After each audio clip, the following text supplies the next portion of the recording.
Okay, I'm going to expose to you exactly how I levitated over a lake. To start, I wrapped a rope around my chest and had my brother on the other end of it holding me back. And yeah, I had to learn the hard way that one person wasn't going to be enough. Luckily, I filmed the rehearsal beforehand where I didn't drop down just as far, but it still worked perfect for the shot. After, I cleared frame and as always, I shot a clean plate. In the edit, I went frame by frame cutting out the rope, revealing the clean plate behind it. Now, there was one more problem to fix. You could still see the rope wrapped around my chest. So, using the cloning tool, I painted over the rope frame by frame using detailed from another section of my shirt. Lastly, I cleared up a few twigs in front of me, threw on a grade, and we have this. Here's how I chipped a ping pong ball into a pan and cracked it as an egg. I started off by attempting to hit a golf ball into a frying pan. Then I remembered I'm terrible at golf, so I roped to my stepdad who can actually play.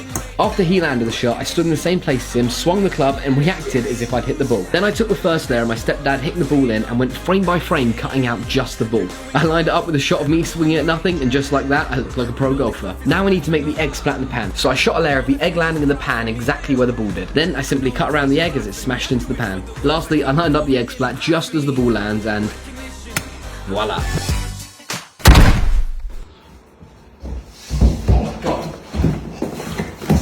Here's a breakdown of how I ran through a wall. First I filmed a shot sliding into a wall, then I unchanged and ran a wire through my outfit so it was connected as one piece. I stood around the corner and threw the outfit at the wall as my brother who was filming continued the motion through. In the edit, I cut the moment I made contact with the wall. Then in the next clip, I found the moment my clothes hit the wall and made a cut there. I deleted everything between these two clips and then put them together. Lastly, to animate my body actually going through the wall, I cut around my body using a mask. I dragged this over to our other clip for one frame and repositioned it. Using one more mask, I cut my body in half, giving us the illusion I was halfway through a wall. Finally, we have this.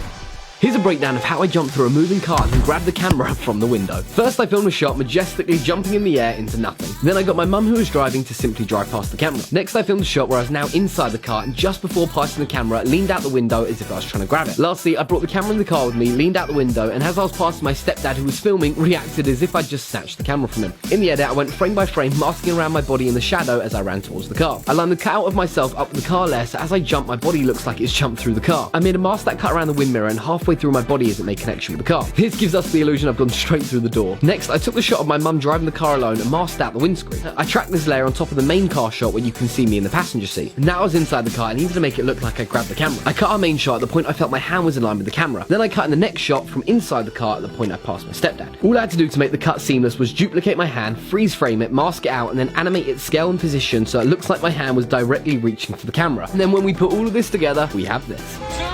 2, 1.